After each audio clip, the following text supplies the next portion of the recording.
Assalamualaikum warahmatullahi wabarakatuh. Waalaikumsalam warahmatullahi wabarakatuh. Izinkan saya memperkenalkan diri. Saya bernama Sylvia Nandisian SPD dengan NIM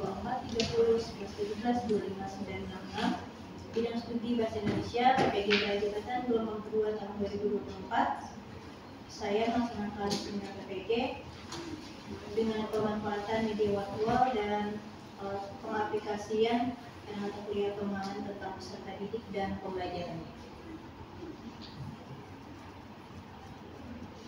Kemudian latar belakang saya melaksanakan seminar ini dimulai apabila nanti saya menjadi guru dan peran saya sebagai guru dalam memajukan dan menyejahterakan pendidikan di Indonesia, dan pemanfaatan media pembelajaran dalam meningkatkan keterlibatan dan minat belajar peserta didik, serta realisasi Undang-Undang Nomor 14 Tahun 2005. Identifikasi diri, visi untuk pendidikan di Indonesia, penulis atau saya ingin menjadi guru yang berdedikasi tinggi terhadap pendidikan di Indonesia, menjadi teladan, inspirasi bagi peserta didik dan masyarakat, menginspirasi dan membimbing siswa dalam mencapai potensi terbaiknya.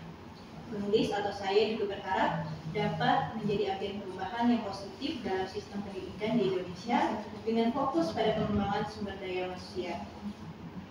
Kemudian visi saya sebagai calon guru membentuk peserta didik yang berkarakter dan berakhlak mulia sesuai dengan pengalaman sila-sila Pancasila dan dapat mengamalkan sila-sila Pancasila dalam kehidupannya sehari-hari, karena mengingat pentingnya Pancasila sebagai landasan pendidikan Indonesia. Menyiapkan peserta didik yang mampu berkontribusi bagi masyarakat dan bangsa Indonesia, membentuk peserta didik menjadi pribadi yang berkualitas, cerdas secara akademik maupun sosial emosional, serta mampu beradaptasi sesuai dengan perkembangan zaman. Kemudian pengalaman bermakna. Setelah saya mengikuti serangkaian refleksi pengalaman belajar pada mata kuliah Seminar PPG Pendidikan Profesi Guru, saya menyadari bahwa pendidikan di Indonesia seharusnya dapat membantu peserta didik untuk mengembangkan dan meningkatkan potensi yang ada di dalam dirinya. Ini berkaitan juga dengan refleksi pengalaman belajar mata kuliah pemahaman tentang peserta didik dan pembelajarannya, khususnya pada topik 1 mengenal peserta didik. Selain itu, selama mengikuti program pendidikan profesi guru, banyak hal yang saya terima dan dapatkan, yaitu ilmu dan pengalaman yang berharga. Secara ilmu saya mendapatkan pengalaman banyak materi dan pengalaman belajar baru yang belum pernah saya temui pada saat saya kuliah S1 dulu. Kemudian desain inovasi, media pembelajaran virtual untuk meningkatkan minat belajar peserta didik. Ini contohnya, virtual open the box. Itu untuk tes kemampuan awal peserta didik. Contoh soalnya, pemilihan kata dalam puisi yang tidak biasa, bersifat khas dan puitis disebut, ada pilihan gandanya A, B, C, D, itu jawabannya D, diksi. Kemudian saya membagi pembelajaran kepada peserta didik. Peserta didik dikelompokkan berdasarkan TARL. Jadi kelompok 1 sampai 3 itu kelompok sangat mahir. Ini ada virtualnya, yaitu open box untuk tes kemampuan akhir peserta didik, kelompok yang sangat mahir. Contoh soalnya, unsur puisi prismatis yang membuat puisinya terasa dalam dan puitis adalah ada soal BCD. Ini jawabannya adalah penggunaan lambang atau simbol. Kemudian virtual spin the wheel itu untuk tes kemampuan akhir peserta didik kelompok mahir, yaitu kelompok 4 dan 5. Ada soalnya juga. Lalu hal berikutnya yaitu virtual quiz untuk tes kemampuan akhir peserta didik kelompok butuh bimbingan, yaitu kelompok 6 dan 7. Soalnya berikut adalah unsur yang bukan termasuk dalam puisi prismatis. Ada pilihannya di sini. Jadi kita langsung dari kelas. Nah, kemudian ada modul ajar saya pada praktik pembelajaran di kelas 8 dengan materi membandingkan puisi Yavan dan puisi prismatis. Kemudian dokumentasi pembelajaran menggunakan media virtual. Siswanya membawa gawai atau smartphone, lalu mengakses tes kemampuan awal peserta didik dan tes kemampuan akhir peserta didik berdasarkan TRL tadi. Kemudian paradigma baru. Paradigma baru penulis atau saya terhadap partner guru setelah melakukan refleksi semua mata kuliah pendidikan profesi guru atau PPG, terutama pada mata kuliah pemahaman tentang peserta didik dan pembelajarannya. Penulis atau saya memandang makna guru dengan pandangan yang lebih luas dan mendalam. Guru mengemban peran yang dalam dan jauh dari sekadar menyampaikan informasi saja, tetapi juga sebagai fasilitator, pembimbing, dan teladan bagi peserta didik. Kemudian rencana tindak lanjut ada 6, tapi yang saya perlihatkan di salin dia ada 3. Yang pertama, berusaha memahami dan mendalami tugas dan fungsi sebagai guru, termasuk peran sebagai sumber belajar, fasilitator, motivator, konselor, dan lain-lain. Kemudian yang kedua, mengikuti pelatihan yang menunjang kualitas guru seperti seminar dan pelatihan penunjang untuk meningkatkan kemampuan dan skill. Selain itu, guru atau saya sebaiknya aktif bergabung dalam komunitas guru untuk meningkatkan kualitasnya. Lalu yang ketiga, penulis atau saya akan berusaha untuk membuat rancangan pembelajaran yang tepat dengan mempertimbangkan model, metode, dan asesmen yang sesuai dengan kebutuhan dan kemampuan belajar peserta didik. Selain itu, penulis atau saya juga akan menerapkan pembelajaran yang dapat memenuhi kebutuhan peserta didik dengan mengintegrasikan pembelajaran berdiferensiasi, teaching at the right level atau TRL, dan culturally responsive teaching atau CRT. Sekian presentasi dari saya. Terima kasih. Baik, selanjutnya kita minta pendapat dari Ibu Cahaya. Saya persilakan. Terima kasih. Akhirnya ya. Baiklah, di sini ada pemanfaatan workflow ya, pemanfaatan media pembelajaran workflow di materi apa? Materi membandingkan usia Puisi berarti ya. Tapi karena di judulnya kan luas, meskipun di modulnya sudah terlihat. Nah, mengenai workflow ini, saya pernah membuka workflow ya. Itu siswa bisa mengulang-ulang kan, mengingatkan ini jawaban ini diulang lagi, nanti jawabannya bisa diperbaiki. Seperti itu ya. Itu kan lebih mudahnya ya. Nah, bagaimana dalam penilaian? Kita kan maunya kan satu kali kerja seperti itu hasilnya. Tapi terkadang kalau kalian kan sekali kerja itu masih diulang lagi, yang penting cepat seperti itu. Akhirnya mereka bisa mendapatkan garis. Nah, bagaimana? Kalau itu untuk antisipasinya ya. Tapi kalau untuk pengalaman belajar, saya kira antusias mereka itu yang saya lihat sebenarnya meskipun yang diperbaiki berarti kan dia memang ingin belajar memperbaiki. Kalau yang awalnya keliru, dia ulangi terus seperti itu. Cuma kalau untuk melihat kemampuan tadi yang kita tidak bisa karena semuanya dapat 100 ya. Itu yang kalau saya lihat dari workflow. Kenapa hanya workflow yang Anda gunakan untuk bagian evaluasi saja kan ini? Kenapa hanya workflow saja? Kemudian saya juga menggunakan aplikasi Google Form untuk soal tes kemampuan awal dan kemampuan akhir. Mau beli posnya juga ya. Tapi kan satu pembelajaran tidak semuanya kan? Iya. Hanya pilihan ya.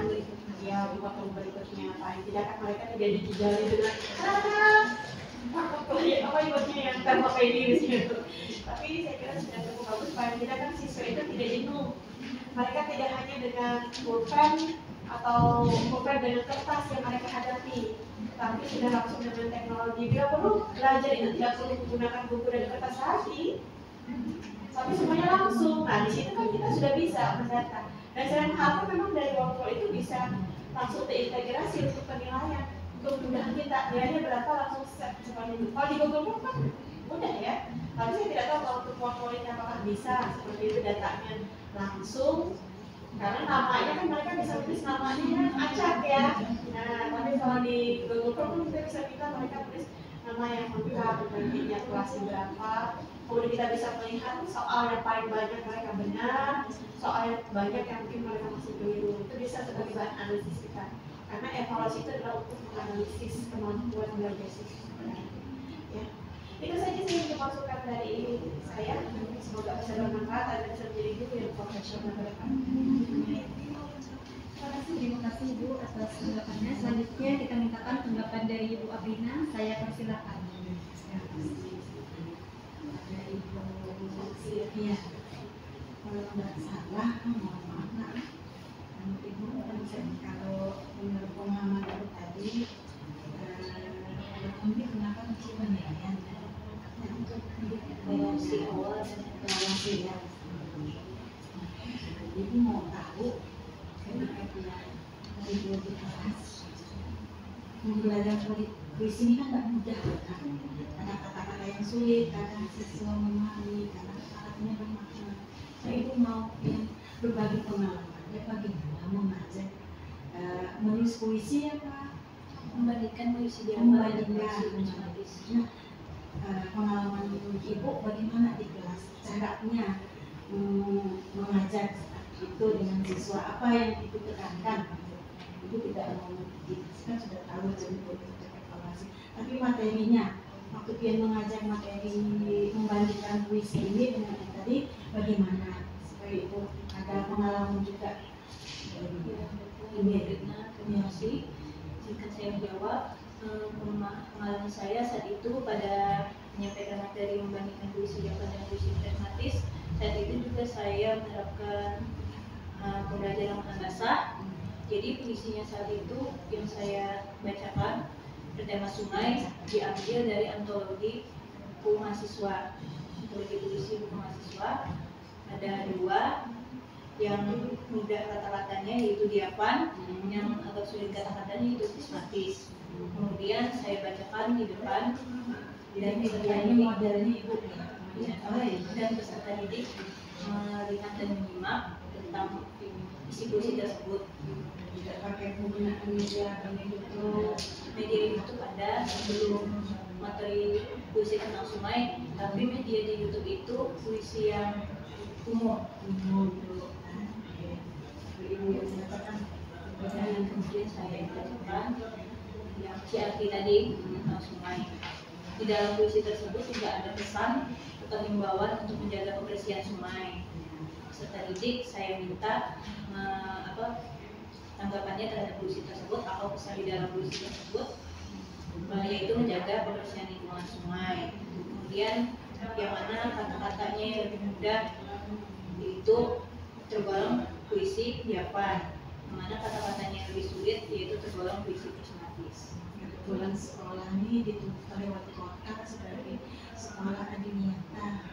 Jadi ini kalau kami disuruh bikin modul ini sudah mewakili ya, bisa. Nah itu harusnya terima kasih punya pencerahan buat Ibu. Nanti kalau disuruh kumpul modul yang ada di dalamnya adiwiyata, terima kasih Pak. Terima kasih Ibu tanggapannya. Selanjutnya kita mintakan pendapat dari Ibu Dwi. Saya persilakan. Terima kasih. Bu Sylvia Ronald Medisya. Bu Sylvia menggunakan media pembelajaran Word. Ada banyak ini media pembelajaran. Bisa disampaikan alasannya memilih Word untuk pembelajaran puisi apa? Memang menurut saya di dalam Word itu banyak terdapat berbagai jenis permainannya. Jadi bisa beda-beda tadi sesuai dengan kelompok TLL tadi. Yang tadi ada spin wheel, ada quiz, berbeda-beda kan permainan gamesnya. Kemudian menurut saya juga Wordwall membuat siswa lebih menarik minat siswa, antusias mereka seperti bermain games padahal itu sambil belajar. Selama dipraktekkan ada kendala atau tidak? Saat itu tidak ada kendala, walaupun listrik yang di SMP 24 itu mati menyala, tapi siswanya membawa gawai masing-masing. Sebenarnya siswanya tidak diperbolehkan membawa gawai, tapi pada saat praktik pembelajaran diperbolehkan. Jadi siswanya masih bisa mengakses di gawai masing-masing. Berarti aman ya, kendalanya tidak begitu mempengaruhi dalam pembelajaran. itu isinya banyak ya, beragam. Misalnya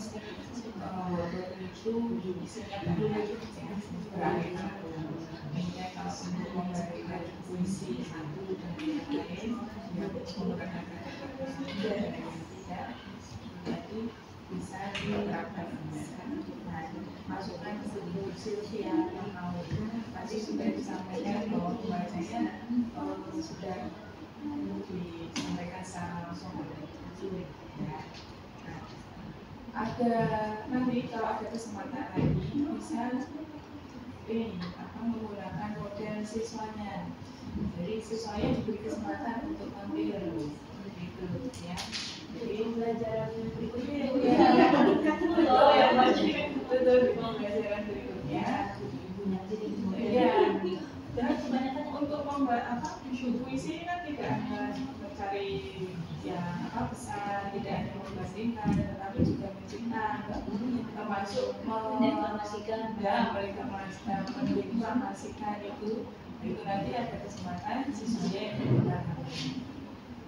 Ya. Kemarin pada saat materi mendeklamasikan puisi, sebelumnya siswa disuruh membuat puisi di rumah karena kalau di saat jam pelajaran tersebut tidak sempat waktunya, dan kemudian siswa disuruh membacakan puisi dengan ciptaan mereka masing-masing dengan tema yang berbeda-beda, dan siswanya bisa membacakan. Ya. Baik, untuk yang mendeklamasikan siswa membaca atau lepas time? Nah itu ternyata pada saat yang kita mendeklamasikan siswanya belum hafal, jadi masih pakai baca. Itu nanti tidak tercapai evaluasinya karena yang diminta kan mendeklamasikan, tidak membaca. Berbeda kalau penilaiannya membaca. Deklamasi itu harus lepas time. Jadi karena siswanya itu banyak puisinya itu beberapa bait, panjang-panjang kata-katanya. Berarti nanti perlu ada arahan dari Bu Sylvia untuk ketika memberi tugas deklamasi membuat puisinya jangan bisa di satu bait aja ya. Atau kalau tidak puisinya sudah ditentukan oleh Bu Sylvia. Jadi penilaiannya bukan nanti hafal tidak dengan itu kan Bu Sylvia tidak mungkin menghafalkan semua puisi dari siswa. Jadi bisa ditentukan temanya mungkin ya. Ditentukan puisinya Berarti tidak mesti siswanya mencipta terlebih dahulu, tapi pemahaman. boleh itu ya. Semangat terus Bu Sylvia. Terima kasih. Terima kasih Ibu atas pendapatnya. Silakan Ibu Sylvia.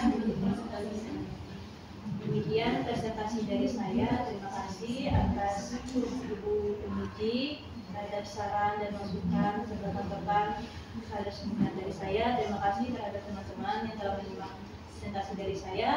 Mohon maaf. Wassalamualaikum warahmatullahi wabarakatuh.